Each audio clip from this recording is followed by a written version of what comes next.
Olá, o programa Gente em Destaque da TV Câmara Jacareí entrevista hoje uma das pioneiras do futebol feminino, pelo menos aqui no Vale do Paraíba, é a dona Lucy Rocha. E se hoje, em 2020, a gente vê ainda um pouco de preconceito quando se fala em futebol feminino, imagine como se dava isso há 60 anos numa cidade pequena como era Jacareí na época. Dona Lucy, muito obrigado por vir aqui até o nosso programa. Prazer é meu. Vamos começar falando um pouquinho da sua infância, né? Em Taubaté, que é o local que a senhora nasceu. Conta um pouquinho dessa passagem da infância, da senhora passando Taubaté, São José até chegar em Jacareí. Como é que se deu essa trajetória inicial? Então, meu pai trabalhava numa fazenda em Taubaté, aí ele foi convidado para vir trabalhar em São José, trabalhou 7 anos nessa fazenda, foi onde ele fez o campo de futebol e eu comecei a jogar, e depois viemos aqui para Jacareí. Quer dizer, nessa passagem de tempo de uma cidade para outra, que ele foi construindo o campo de futebol, né, na fazenda onde ele administrava ali, a senhora era a única menina no meio de todos os garotos ali que jogavam futebol, né? É, única menina. E a senhora tem 2 irmãos mais novos? Sim. Que não se interessavam por futebol? Não. E aqui em Jacareí, a senhora chega para estudar? Para estudar, eu vim para estudar. E vai morar no Jardim Santa Maria, que é um dos primeiros bairros, né? Ao lado de um campo de futebol. Bem, era a vizinha de um campo? É, vizinho. É o campo de futebol do outro lado da rua. Quer dizer, a rotina então era a senhora ir para a escola? Voltar e ir para o campo de futebol. E como é que a senhora começa a jogar assim, em campeonatos? Quem que começa a organizar esse tipo de coisa só de futebol de menina? Então, eu queria jogar futebol. Não tinha onde jogar porque na época o bairro não tinha luz elétrica. Era escuridão. O que a gente fez? Arrumamos uma bola e fomos jogar em frente ao portão do cemitério, porque ali em frente ao portão do cemitério não tinha asfalto, lógico, né, naquele tempo, e ali tinha luz. Então a gente formava um racho na rua. E ali no Avareí. E aí começou o time. Aí foram umas meninas que trabalhavam na Lavalpa, conseguiram o campo da Lavalpa e a gente foi para lá.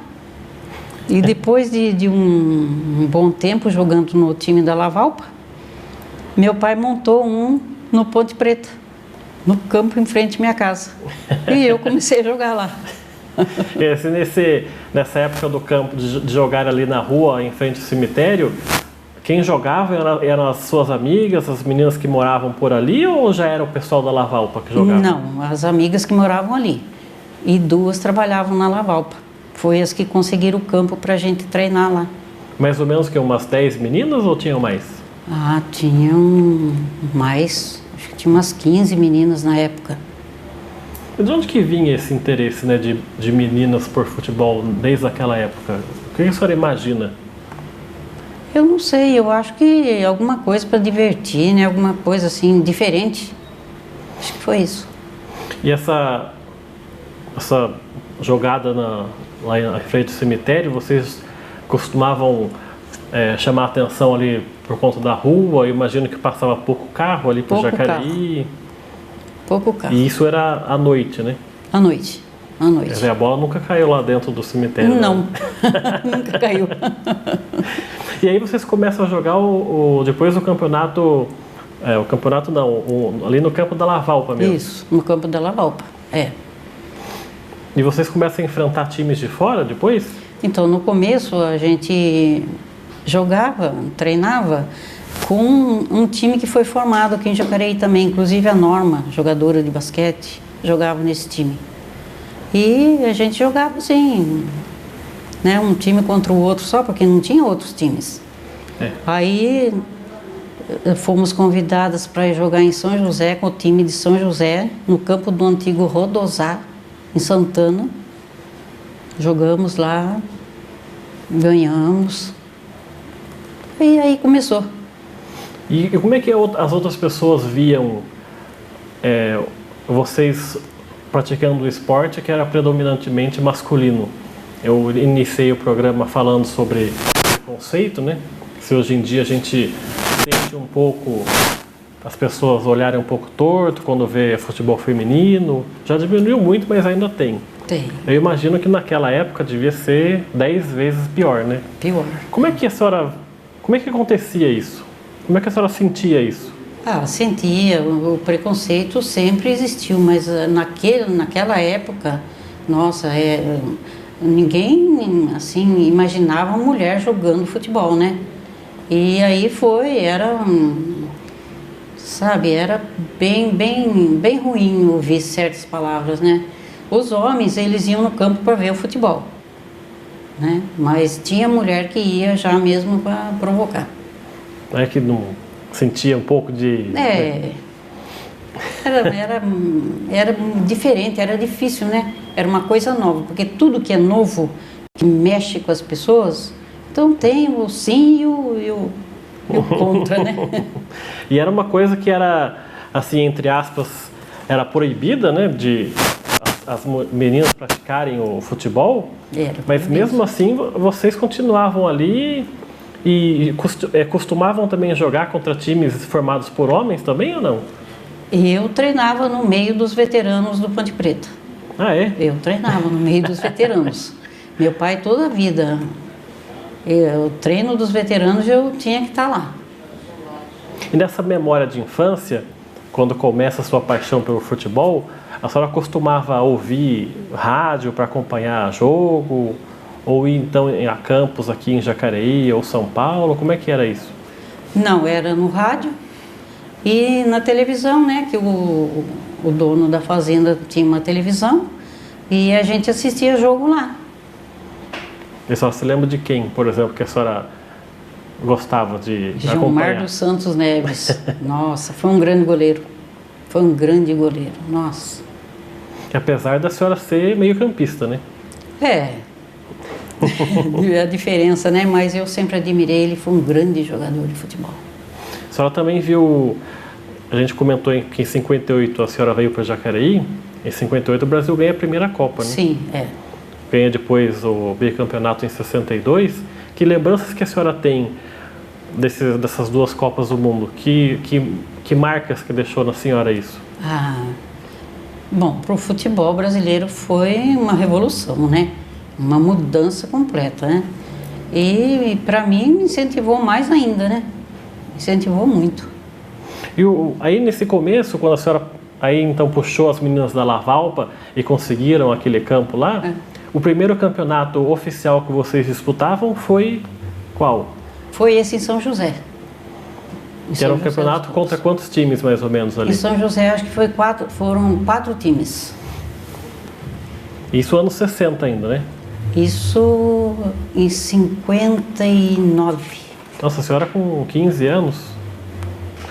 Comecei com 8 anos a jogar, né? Mas assim mesmo, jogo em campo mesmo assim, foi 14, 15 anos. E o seu pai não tinha problema em a senhora viajando para São José e voltando para Jacareí? Não, mas ele ia junto, né? Ele ia junto. Ele ia junto assistir a senhora lá? Ia. E quem eram as jogadoras da época que a senhora se lembra? Para a gente poder citar algumas aqui que a senhora tem na recordação. Adelina, a goleira, a Geni, a Nilde, Vicentina, Vera, Miriam. Foram várias. E jogavam, viu? Jogavam bem. Jogavam. Essa disputa com o São José, quando vinham para cá, esses times aí, como é que era? Era um jogo muito acirrado, muito disputado? Muito disputado, muito disputado. E geralmente a gente ganhava, né? Porque o Ponte Preta perdeu 1 ou 2 vezes só, durante 8, 9 anos. Do campeonato perderam poucas vezes, né? Acho que 2 vezes. E esse time do Ponte Preta era o seu pai também que administrava, né? Isso mesmo. Fala um pouquinho da história do seu pai, para quem deve se lembrar também dele e fazer um pouco de recordação do seu pai. Conta um pouquinho da história dele. Ele era de Taubaté mesmo ou não? Ele era de Taubaté, Aí veio, né, para cá e ele entregava leite na rua.